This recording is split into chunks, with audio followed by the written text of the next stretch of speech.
sa panahon ng latest news. Diya sa linya ang Pag-asa Mactan, pinagi ni Sir Joseph Merlas. Sir Joseph, may butag. Mayong buntag usab si Ariel ug sa ato ang mga suking tigpaminaw mao ni ato ang ug magpadula po ni diri sa may Cuyo Islands diha sa Palawan nya labangon na ang aminan nga bahin sa Palawan. Nakita nato posible sa adlaw Sabado sa hapon nga makapamintinar ni isip usa ka tropical storm samtang iyang gilabang ning Central ug Western Visayas diha na sa may sulusi siya mo hinay into tropical depression unyang gabi o ugma sa buntag, then mas mohinay pa into low pressure area na lamang sa adlaw Domingo sa buntag. Maong karong adlaw Biyernes tungod kay nagpaduol pagyapon ni sa atua sa kayutan nato sa Visayas area kasinati gapunta aning maot nga tempo sa panahon, padayon ning mga pagulan-ulan katag-katag sa lukop na mga pagulan, direktang epekto sa maong bagyo ug naputay masinati gihapon na okasyon no pagkusog sa ato ang hangin o gusty condition karong adlaw.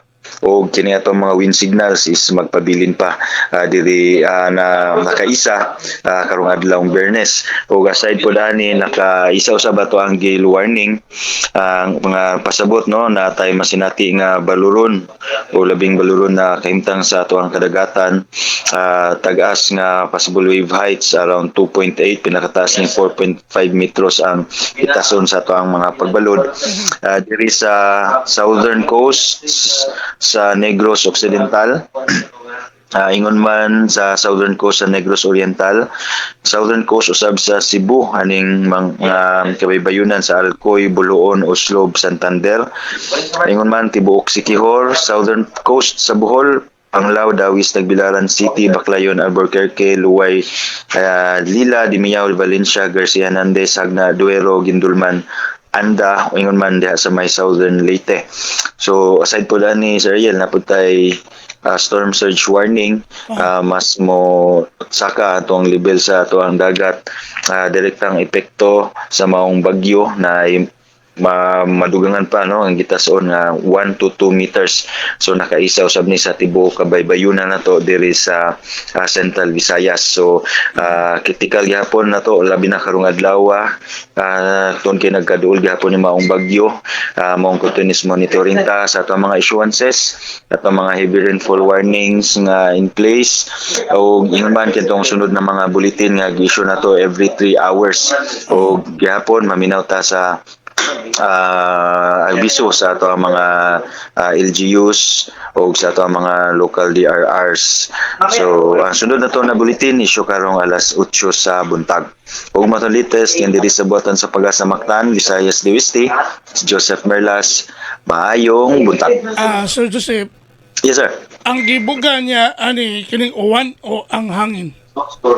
Medyo kusog ning hangin sir, ning mga pagulan, mga pagulan. Kaya kita na to no ang dili siya from tropical storm, dili na siya mas mukusog man Sir Ariel no.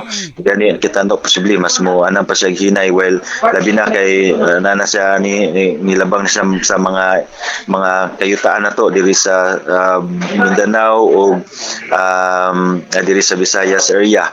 So expected na to no even makamintinar ni sa usap isip ko sa tropical storm.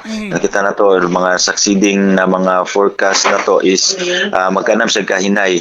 So by 12 hours makamintinar ni chip kining dala nga hangin nga 65 kilometers per hour and by 24 hours na ni sa tropical depression category, magdala na ni around 55 kilometers per hour nga hangin pinakakusog. So in terms sa hangin Sir Ariel no, more na minor to moderate threat sa kinabuhi ng masakantangan. So dili siya na type na hangin gyud no na very damaging, but but if ato ang atong panimalay ato ang struktura is hinimo sa mga light materials ani possible gyapon no na naay mga damage na mahiaguman.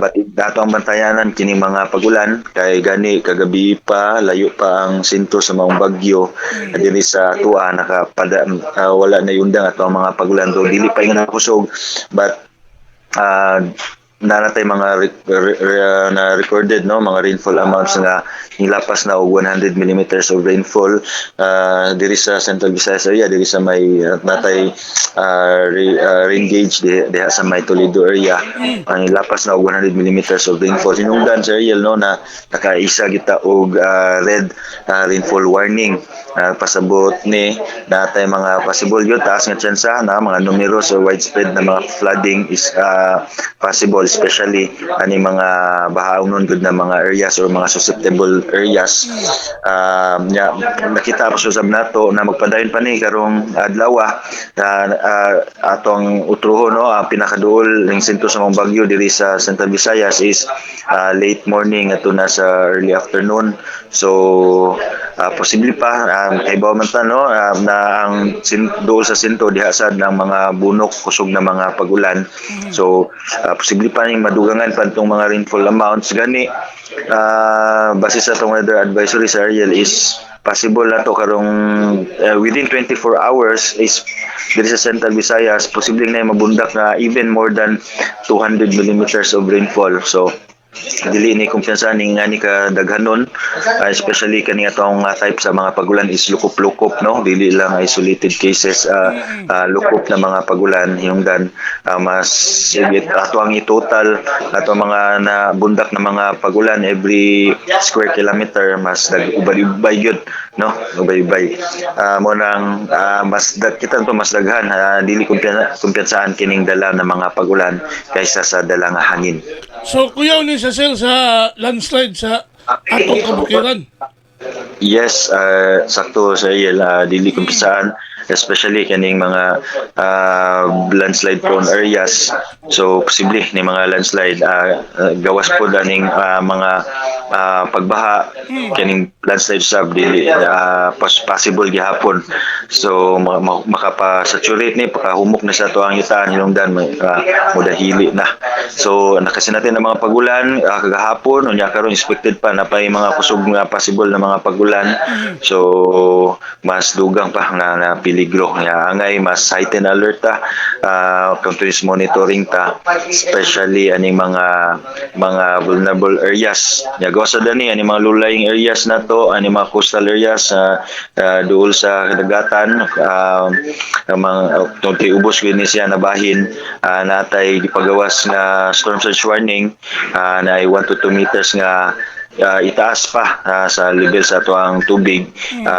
gawas pa ning high tide ba or low tide sa Ariel so muna mga dugang peligro dili lang sa hangin o dalang na mga pagulan. So salamat kayo mo Sir Joseph sa atong panahon sa mga pamukaw.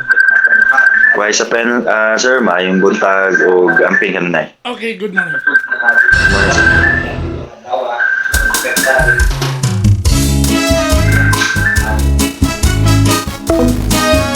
Inyo gadabati ang atong dagan sa kahimtang sa panahon. Action! Nining adlaw ga Biyernes Iyan ang nahigang sa 6 bulan sa Pebrero tuig 2020. kahit Pinagi ni Sir Joseph Marlas ang atong weather specialist gikan sa Pag-asa Mactan nga naghatod sa tong dagan sa kahimtang sa panahon nining adlaw nga Biyernes. Salamat kayo ni Sir Joseph Marlas og mayong buntag kanatong tanan. hindi magkatungan adunay lain nga misa mutambong o magamputa Kriskong balitaning atong dakbayan mahipalugayot ang katawhan balita sa trapiko inyong masayran sa Lapu-Lapu City TV News #1